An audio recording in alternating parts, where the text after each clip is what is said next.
오늘 이 말씀에 보면 우리가 슬퍼할 때 울 수 있는 게 축복이고 또 기쁠 때 웃을 수 있는 게 축복이고, 여러분들이 어떤 축하받을 일이 있으면 많은 사람들이 가서 축하해주고 잔치를 벌리면서 기뻐하는 것이 축복이고, 아프면 같이 고통스러워하고 아파하면서 그 고통을 나누는 것이 축복이지 않겠습니까? 저는 그것이 축복이라고 봅니다. 근데 우리가 슬퍼할 때 슬퍼할 수 없다면 그건 축복이 아니라 심판인 것이죠. 오늘 에스겔을 통하여 하나님께서는 이렇게 말합니다. 네 아내를 죽일 건데. 왜 죽인다는 거예요? 이스라엘 백성을 통하여 내가 너 아내를 뺏어갈 거다, 이렇게 말을 해요. 저도 아내를 잃었습니다만 저는 많은 기도를 했어요. 기도를 하면서 하나님께서 이 교회를 위해서 아내를 저에게 있는 아내를 뺏어가지 않았느냐, 저는 많은 생각을 하게 됐던 거예요. 교회가 어려울 때 교회를 하나로 만들고 뭉치고 다 하나님의 뜻이 있었겠죠. 저도 많은 생각을 했던 사람인데 저는 그 슬픔을 당할 때 많이 울었습니다. 그런데 그것을 우는 것은 크나큰 축복이었습니다. 왜냐하면 성도들이 같이 애통해하고 슬퍼하고, 야, 저 슬픔을 통하여 우리 교회가 하나 되었다는 그 믿음을 가지고 더 뭉쳐지는 모습을 볼 때 눈물이 축복이었던 것을 저는 내 피부로 느껴왔던 것이죠. 그런데 오늘 에스겔서를 통하여 하나님께서는 이스라엘 백성을 구원하기 위하여 뭐라고 말하느냐, 너 아내를 내가 뺏어갈 건데 너는 그렇게 슬퍼도 슬픈 기색을 하지 말아라. 그리고 눈물을 흘리지 말고 슬퍼하지도 말고, 오직 여러분 너무 슬퍼하고 너무 괴로우면요 망연자실, 다시 말하면 울지도 못하고 탄식하며 멍한 상태가 되는 거거든요. 저도 그런 상태가 될 때가 있었어요. 저희 집사람이 아플 때 처음에 소식을 들었을 때에 지구가 멈추는 느낌, 이런 충격은 이루 말할 수 없는 것이죠. 근데 이렇게 멍한 상태로 너의 얼굴 표정 하나도, 이때 당시에 어떤 뭡니까? 상갓집이 초상집이 있으면 가서 음식물을 해갖고 와서 막 나눠 먹고 이랬는데, 그 초상집이 네가 빚어질지라도 아내가 죽을지라도 먹지도 말고 물도 먹지도 말고 그렇게 표정을 완전히 굳은 상태로 하거라. 누구의 말씀이요? 하나님의 말씀이요. 이렇게 엄청난 너에게 고통이 온다 할지라도 너는 그것을 슬퍼해서는 안 된다. 그런데 에스겔이 이 말을 듣고 말씀 따라 순종을 해요. 여러분, 아내가 죽었는데 오늘 이 본문에 보시면 아내가 죽지 않아요. 18절에 내가 아침에 백성에게 말하였더니 저녁에 내 아내가 죽었으므로 아침에 내가 받은 명령대로 행하여. 그 명령이 뭡니까? 16절에 보면 인자야 내가 내 눈에 기뻐하는 것을 뺏어간, 네가 기뻐, 네가 가장 좋아하는 아내를 내가 뺏어가겠다, 이런 얘기예요. 하나님이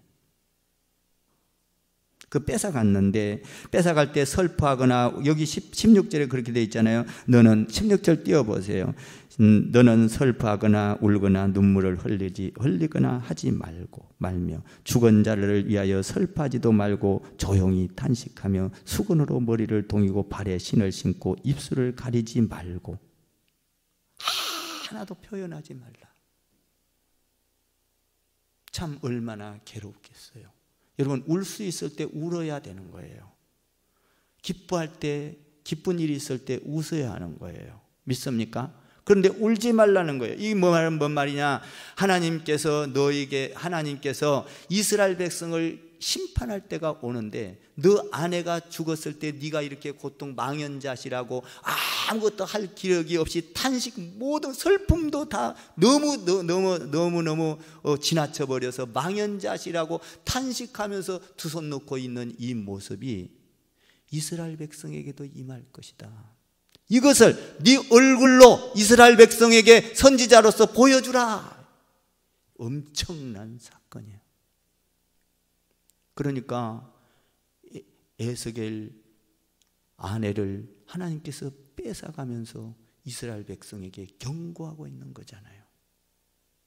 그러니까 우리는 하나님께서 경고할 때 하나님의 말씀을 잘 들을 줄 알 때 그 백성이 복을 받는 것이죠.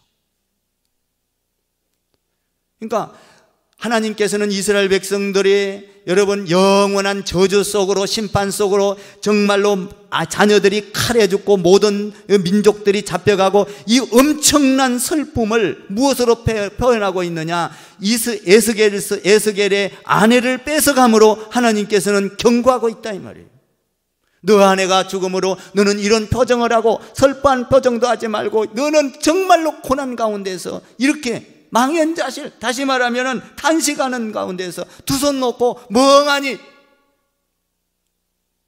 이 엄청난 거잖아요.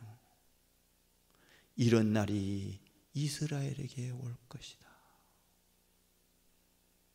여러분, 하나님의 명령은요, 우리에게 이 에스겔은요 이렇게 엄청난 명령을 내렸어도 그 명령에 따라서 순종을 해요. 저는 우리 교회도 아픔이 있었습니다만은 저희 아내가 소천했을 때 저는 많은 눈물을 흘렸는데 하나님께서 눈물을 주셨어요. 그 눈물을 통하여 내 마음이 하나님을 더 사랑하고 교회를 더 사랑하고 슬픔을 통하여 성도들이 또 위로하고 하나가 되고, 여러분 슬픔을 슬픔으로 축복할 때가 있고 슬픔을 오늘 이렇게 통하여 경고할 때가 있다 이 말이에요. 제가 그래서요 그 집에서 지난 해에 보내면서 그랬는가 제가 이런 거를 한번 썼어요. 이게 언제 썼냐면은 이게 2019년 12월 23일 새벽에 쓴 거네요. 19년도 마지막에 쓴 건데요. 눈물이라는 이 글을 한번 잠깐 시처럼 써봤거든요. 한번 들어보세요. 눈물, 이거 저희 아내를 생각하면서 쓴 거예요. 눈물, 그리움 때문에 눈물, 사랑 때문에 눈물, 추억 때문에 눈물, 한없이 흐르는 눈물, 아 그대 내 눈물, 소리 없이 흐르는 눈물, 슬픔 중에 따뜻한 눈물, 그 눈물, 나의 사랑, 나의 행복, 나의 공간이여라. 그 눈물이 나의 사랑, 나의 행복, 나의 공간이여라. 2019년 12월 23일 슬픔에 잠긴 잠자리에서 한 해를 보내며 한없이 흐르는 눈물, 아 그대 내 눈물, 소리 없이 흐르는 눈물, 슬픔 중에 따뜻한 눈물. 아내를 생각하면서 눈물을 흘리니까 그 눈물도 따뜻하더라고요. 여러분, 우리에게는 슬픔이 있을 때 슬픔을 표현할 수 있는 것이 또한 축복이지 않겠습니까? 그런데 오늘 에스겔을 통하여 뭐라고 합니까? 슬픔, 너 아내를 뺏어가도 너는 슬퍼하지 말거라. 그것이 어떤 일이 일어난다는 거예요? 너 아내를 또 뺏김으로 너 이렇게 슬픔 가운데서도 슬퍼할 수 없을 만큼 심판이 임하고 너에게는 고독이 임하고 너에게는 한없는 망연자실, 다시 말하면 너가 모든 것을 다 잃어버려서 어찌할 수 없는 이 상태. 참 저도 부모도 잃어봤고 아내도 잃어봤지만 부모 잃을 때보다 아내 잃는 것이 그렇게 힘들더라고요. 사실 부모 잃는 거는요 그때 지나가고는 내 생활에 큰 영향을 못 줘요. 근데 진짜 아내를 잃는 거는요 잃는 순간부터 자기 생활에 막대한 엄청난 그 어려움이 오거든요. 여러분들 아내를 사랑하고 남편을 사랑하기를 주님의 이름으로 축복합니다. 아껴주고 위로해주고 힘을 주고 같이 언언하고 같이 사랑하고.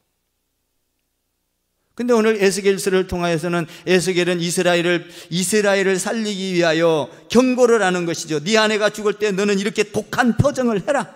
그러면 사람들이 도대체 에스겔이 아내가 죽었는데, 에스겔 선지자가 아내가 죽었는데 왜 저런 표정을 하고 왜 상갓집에 와서 먹어야 될 음식을 안 먹고 도대체 무슨 일이야? 여러분, 어떤 사람의 표정이 달라지면 저 사람 무슨 일이 있지 않나? 여러분들 그렇게 생각하지 않습니까? 교회 와서 얼굴만 조금만 달라져도, 행동이 조금만 달라져도 저 성도, 저 권사님 무슨 일 있어? 어떤 일이야? 여러분들 궁금하지 않습니까? 마찬가지로 에스겔이 이런 표정을 보고 성도, 다시 말하면 이스라엘 백성들이 깜짝 놀라서 에스겔 선지자여 무슨 일입니까? 도대체 이게 어떻게 된 일입니까? 라고 물었다라는 거예요. 한번 그 묻는 모습을 봅시다. 19절 한번 읽어봅시다. 시작. 백성이 내게 이르되 내가 행하는 이 일이 우리와 무슨 상관이 있는지 너는 우리에게 말하지 아니하겠느냐 하므로, 야 네가 무슨 일이 도대체 이런 행동을 하는 것이 어떤 일이야? 슬퍼할 때 슬퍼해야 되고 울을 때 울어야 되고 기쁠 때 기뻐야 되는데 너 행동이 도대체 어떤 거야? 에스겔 선지자여 어떤 일이야? 도대체 무슨 일인지 우리에게 말해 줄 수 없겠냐? 이 말이죠. 하나님은 이렇게 이스라엘 백성들에게 궁금증을 일으키기 위하고 그 이스라엘 백성을 살리기 위해서 에스겔이라는 선지자의 아내를 뺏어가는 역사. 여러분, 하나님은요 자기 백성, 하나님의 백성을 살려주기 위하여 하나밖에 없는 자기 아들 독생자도 죽이신 분이 하나님입니다. 믿습니까? 여러분, 이스라엘 백성들을 애굽에서 구원하기 위하여 여러분 애굽 백성을 전체를 홍해바다에다 다 빠뜨려 수장 물에다 다 빠뜨려 죽이신 분이 하나님입니다. 여러분, 이 나라 이 민족을 사랑해서 신천지로부터 구원해내고 이단으로부터 구원하고 하나님의 백성들을 더 강건하게 세우기 위해서 코로나를 보낼 수 있는 분이 하나님이십니다. 우리는 이런 사태를 보고 믿음으로, 말씀으로, 은혜로 분별력을 가지고 세상을 봐야 됩니다. 저는 이번에요 정말 감사해요. 또 새벽재단을 이렇게 만든 것 감사해요. 여러분, 새벽재단에 지금 신청한 분이 굉장히 많아요. 곧 100명이 넘어갈 거고 곧 200명이 넘어갈 거고 300명. 만약에 우리가 각 네 팀에서 300명 400명이 넘어가서 기도를 한다면 이 엄청난 파워가 일어나지 않겠습니까? 그리고 4년 반이라는 세월을 거쳐서 성경을 창세기부터 계시록까지 하루에 30분씩 약 10분 정도 읽고 나머지 20분을 기도하든 10분을 기도하든 여러분 혈흔 그 실황 가운데서 기도하다가 나가면 하루의 생활이 여러분들에게 매일 운동도 하는데 매일 30분씩 이거 뭐 달라고요? 나는 대단한 기대를 하고 있습니다. 하나님, 이번 사태를 통해서 온 성도를 기도의 군사로 만들어 주십시오. 어느 곳에 있든지 30분을 할애하여 성경 15분 10분 한 장 읽고, 그리고 짧게 기도하든 많이 기도하든 거기서 음악도 다 나와요. 이제 실생활 그 실황에서. 여러분 혹시요 그 인터넷 유튜브 안 되시는 분들은요 사세요. 그 조금 투자해도 돼요. 그리고요 헌 거 갖고 있다가 새 거 갖고 있으면 기분도 좋잖아요. 헌 거 버리고 그냥 새 거 하나 사요. 정 살 사람 살 돈이 없으면 나한테 오세요. 내가 하나 사줄게요. 진짜요. 여러분, 그걸로 갖고 기도하고 예배하고 성경을 읽을 수 있는, 내가 빠지지 않고 할 수 있는 도구가 된다면 귀한 거지 않겠습니까? 그리고요 우선 잘 적응하라고요. 성경 읽을 때는 다른 음악이 나가다가요, 오늘 회의에서 그랬어요. 우리 새벽재단 그 틀어주는 음악 있잖아요. 기도할 때는 그 음악 틀어주기로 했어요. 우선 익숙하기 위해서. 그래서 아침 새벽반, 10시 반, 2시 반, 그러니까 3시 반, 쉽게 말하면은, 그리고 10시 반. 만약에 이것이 잘 진행된다면 정말 수많은 사람들이 기도하지 않게. 여러분, 아침 새벽 재단에 열 몇 명 기도하는 것과 몇백 명이 기도하는 것과는 달라요. 그리고요 성경 통독을요 4년 반이면 한 창세기부터 계시록까지 읽습니다. 쉽지 않아요. 여러분들 4년 돼도 한 번 읽은 사람 있습니까? 물론 여러 장 읽으면 금방 읽지요. 근데 이것은 여러분들이 영적인 또 육적인 삶에서 형통하게 될 줄 확신합니다. 기도 많은 응답 받으시고 한번 우리가 이렇게 해보면 또 그 안에서 놀라운 기적을 경험하게 될 것입니다. 자, 오늘 말씀에서 뭐라고 합니까? 너는 이렇게 무슨, 사람들이 깜짝 놀라서 어떤 일이냐라고 물으니까 내가 그들에게 대답하기를, 20절에 놀라운 일이 일어납니다. 20절 21절을 한번 읽어보세요. 시작. 내가 그들에게 대답하기를 여호와의 말씀이 내게 임하여 이르시되 너는 이스라엘 족속에게 이르기를 주 여호와의 말씀에 네 성소는 너희 세력의 영광이요 너희 기뻐한 눈의 기쁨이요 너희 마음의 아낌이 되거니와 내가 더럽힐 것이며 너희. 뭔 말이에요? 여러분, 성전이라는 것은 네 아내처럼 귀중한 거고, 성전이라는 것은 네 아내처럼 너를 즐겁게 하는 거고, 성전이라는 것은 너 아내처럼 너에게 축복을 주는 거고, 아내를 통하여 너가 모든 것을 누리고 기뻐했었던 성전인데, 이런 말이거든요. 예배라는 것은 너희 일생에 중요한 거였는데 그 말이거든요. 너희가 예배를 게을리하고 성전을 기쁨으로 여기지 아니하고 그랬으므로 내가 너희에게 성전을 없애버리겠다. 여러분, 성전 예배를 없애는 것은 비극입니다. 오늘 이스라엘 백성에게 경고하는 거예요. 여러분, 우리 생활 가운데서 성전이 없다고 생각해 보세요. 기도할 예배처가 없다고 생각을 해보세요. 우리의 생활이 얼마나 정말로 피폐해지고 정말 우리가 갈 곳이 없고 세상에 놀러 다니는 것도 한두 군데죠. 여러분, 예배 없는 삶을 산다고 한번 예배당 없는 삶을 산다고 생각해 보세요. 오늘 성경은 뭐라고 말합니까? 네 아내를 잃은 것과 같이 슬픔이 올 것이다.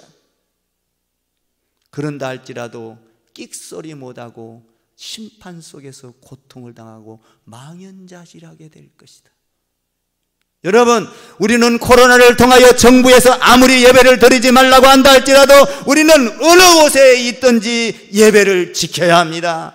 여러분들, 인터넷 앞에서도 예배를 지켜야 합니다. 어디서든지 예배를 드림으로 하나님의 교회가 여러분을 통하여 세워지고 여러분의 헌신을 통하여 세워지고 의도적으로라도 예물을 헌금을 드려서 교회를 든든히 세워가야 합니다. 그럴 때만 우리에게 삶의 기쁨이 있고 아내와 동행하는 것과 같이 되고 가정을 아름답게 꾸민 것과 같이 될 것이다. 오늘 그런 얘기예요.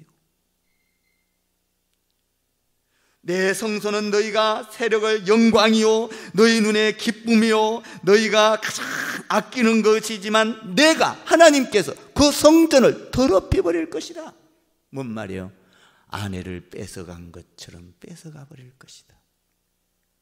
여러분, 마귀 사탄은 우리를 성전을 뺏으려고 아무리 노력한다 할지라도 우리는 성전을 믿음으로 뺏기면 안 됩니다. 여러분, 헌신으로 뺏기면 안 됩니다. 예배로 뺏기면 안 됩니다. 여러분, 물질로 하나님 앞에 드림으로 뺏기면 안 됩니다.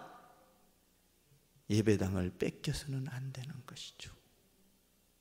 저는요, 어떤 교회는요, 교회 짓고 부도 나가지고요, 정말 어려워가지고요, 그 교회가 넘어갈 때 이단에게 넘어가는 걸 많이 봐요. 뭡니까? 분당 옆에 판교 쪽에도 큰 교회를 지어놓고, 그렇게 엄청난 교회를 지어놓고 몇백억을 짜리를 지어놓고 넘길 데가 없어서 부도나서 이단에게 넘어갔습니다. 그렇게 잘 진 교회가 이단으로 넘어갈 때 우리는 가슴 아파해야 돼요. 뭐 하려고 교회를 지었습니까? 이단에게 넘겨서 이단의 나라를 만들려고 교회를 지었습니까? 성도들이 거기에 몇백 명, 그렇게 엄청난 교회를 지을 때는 몇백 명이 지었어요. 1000명 가까이인 사람이 지었어요. 그래도 그 교회가 부도가 나버렸어요. 사랑하는 성도 여러분, 우리는 이 교회를 여러분들의 힘과 땀과 기도의 노력과 헌신의 노력과 여러분들의 헌금을 통하여 오늘날까지 이렇게 세워져 왔어요. 저는 이 코로나가 왔을 때 제일 걱정된 것이 교회였어요. 아버지, 교회를 지켜주세요. 저는요, 코로나가 문제가 아니에요. 하나님의 성전이 더 중요한 거예요. 아멘. 오늘 뭐라고 합니까? 에스겔아, 너 이스라엘 백성들이 성전을 뺏기는 아픔을, 너는 그 아픔을 어떻게 표현하냐? 내가 너 아내를 뺏어갈 건데 너는 슬픔도 다 감당하지 너무나 슬퍼서 어찌할 수 없어서 손 놓고 쳐다보고 정말로 그 슬픔을 어떻게 이길 수가 없어서 완전히 탄식하는 그 모습을 네가 보이거라. 여러분, 성전이 없으면 탄식하게 되는 거예요. 우리가 성전이 없다고 생각해 보세요. 아이고 목사님, 이 교회 저 교회 다니면서 교회 많습니다. 그렇지 않아요. 우리가 세우는 이 교회는 여러분이 복을 받고, 여러분이 자녀가 복을 받고, 여러분이 지금까지 심어놓은 그 복을 받아서 열매를 거두어 드려야 되는 것이죠. 아멘 좀 해봐요. 사랑하는 성도 여러분, 그러므로 여러분들 핸드폰 없는 사람 불평하지 말고 하나 사세요. 이거요, 요새요 월부로 사면요 얼마 안 들어가요 여기. 그리고요 요새 좀 공짜로 줘요. 조금 이 유튜브 나는 잘 모르겠어. 내 건 조금 좋은 거라서 그런지 몰라도 유튜브 다 되거든요.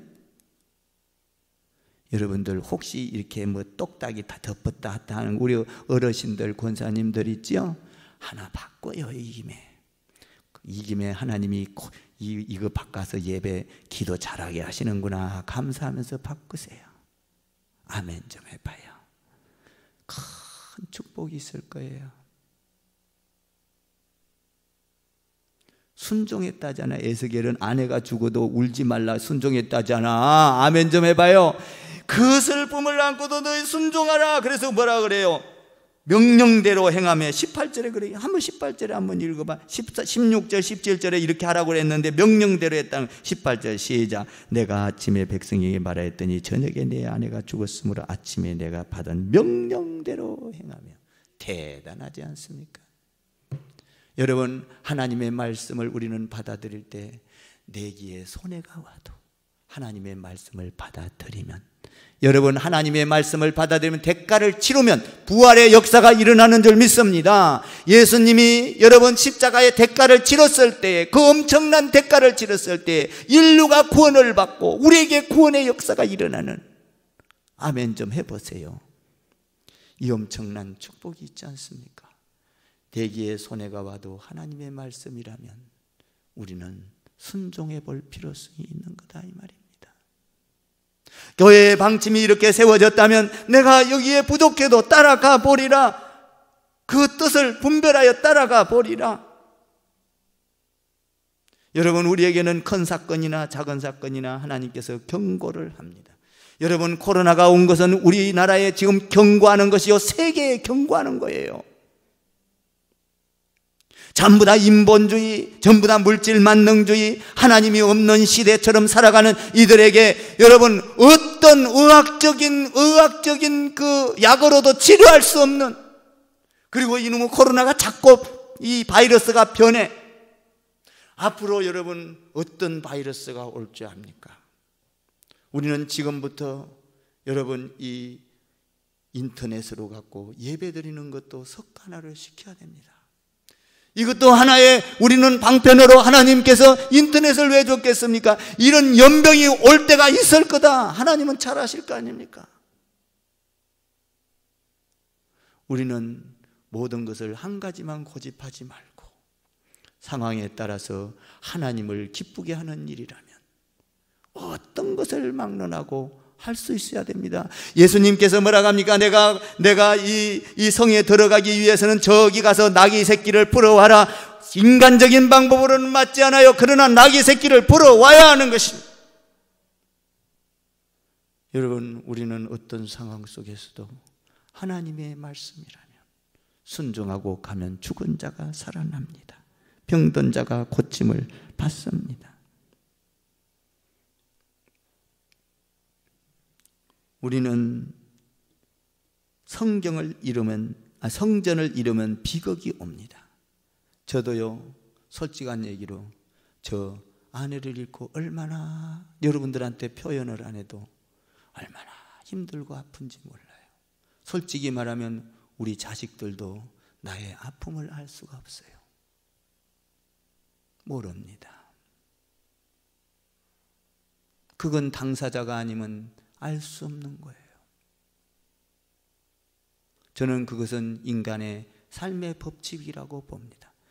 저도 우리 어머니 아버지의 그것은 내 아내만큼 이런 것만큼 물론 더 아플 때도 있었겠죠. 그러나 내 삶에 그런 큰 영향력을 주지는 못했어요. 하나님은 우리에게 슬퍼할 때는 슬퍼하고 기뻐할 때는 기뻐해야 축복인데, 오늘 에스겔에게는 그렇게 하지 말라고 했을 때 순종했다 이 말이죠. 그러면서요, 인자야, 그러면서 너는 말할 때가 있고 말 안 할 때가 있느니라. 여러분, 우리가 예수를 믿는다는 것은 함부로 말을 하는 것이 아니라 말할 때가 있고 안 할 때가 있어요. 믿습니까? 우리가 아무렇게나 하고 싶은 날 다 한다. 인자야, 네가 선포할 33장에 넘어가면 이제 그때 선포하라 막 선포하는 거예요. 너는 지금 말을 하지 말고 슬픔을 참고 잠잠하고 사람들이 궁금증을 일으켜서 너 아픔을 그냥 얼굴로 표현하고 사람들이 도대체 너는 지금은 잠잠하라. 그러면서 말할 때가 있다는 거죠. 한번 26절 27절 읽어봐요. 26절 27절 시작. 곧 그날에 도피한 자가 내게 나와서 내 귀에 글을 들려주지 아니하겠느냐. 그날에 내 입이 열려서 도피한 자에게 말하고 다시는 잠잠하지 아니하리라.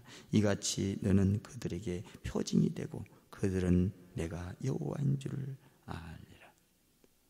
사랑하는 성도 여러분, 우리는 하나님의 뜻에 따라 침묵할 때는 침묵하고, 할렐루야, 우리는 하나님의 뜻에 따라 인터넷에서 예배를 드리도 된다 하면 드리면서도 마스크를 끼라고 하면 끼고 손을 씻으라고 하면 씻고, 아멘 좀 해봐요. 손 씻으라고 하는데도 손 잘났다고 손 씻지도 않고 그냥 자꾸 이 사람 저 사람 만지지 말고 어깨나 툭툭 쳐 쌓고 하지 말고 하지 말라 이거야.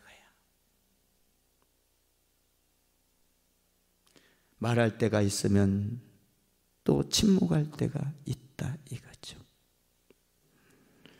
하나님의 뜻에 따라 순종을 하는 저와 여러분 됩시다. 우리는 기도할 때 하나님, 나는 슬플 때 울 수 있는 사람 되게 해주시고 기뻐할 때 기쁠 때 웃을 수 있는 사람 되게 해주시고, 내가 축복받을 때 많은 사람들이 와서 축하해 줄 사람 되게, 내가 고통받을 때 많은 사람들이 와서 고통을 받으면서 그 고통을 나누면서 서로 기뻐하고 즐거워하면서 하나님의 나라를 이루기를 원합니다. 여러분, 이런 삶이 돼야 되지 않겠습니까? 나는 여러분에게 부탁을 드립니다. 나는 여러분들에게 간절히 부탁을 드립니다. 하나님의 뜻에 맞게 우리는 순종하는 삶을 삽시다. 그럼에도 불구하고 에스겔은 그 슬픔을 그런 가운데도 불구하고 에스겔은 하나님의 말씀에 순종해서 하나님의 뜻을 이루지 않습니까? 여러분, 이 시대에 우리는 하나님의 뜻을 잘 분별하여, 세상 사람들이 저놈들은 무슨 집단인데 교회 우리도 여러분 상황 봐갖고 전부 다 인터넷으로 할 때가 올지도 모른다고 하잖아요. 그러나 지금은 그럴 때는 아니. 저 사람들은 어찌하여 저렇게 예배를 드리는가 손가락질을 하면서 우리를 하나님 안에서 그들이 비난한다 할지라도 우리는 하나님 앞에 분별하여 예배드리며 인터넷을 통하여서도 예배를 드리며 여기서도 예배를 드리며 또 새벽제단은 그렇게 엄청나게 지금 확산돼서 인터넷으로 들여간다면, 할렐루야, 지금 우리에게 이 좋은 또 축복을 주지 않습니까? 어느 날 하나님 앞에 등산을 하면서 기도를 하면서 하나님 앞에 간구를 합니다. 하나님, 우리 새벽제단을 어떻게 할까요? 하나님 앞에 묻기 시작합니다. 하나님, 나에게 지혜를 주십시오. 그러면 이 성도들만 갖고 기도하는 것이 아니라 전 성도가 기도할 수 있는 방법은 뭐가 없나요? 하나님 도와주세요. 여러분, 어떤 일이든지 하나님께 묻고 묻는 여러분 되기를 주님의 이름으로 축원합니다. 세상 살아나가는 지혜를 주실 것입니다. 능력을 주실 것입니다. 기적을 주실 것입니다. 구원을 주실 것입니다. 부활을 주실 줄 확신합니다. 기도하겠습니다.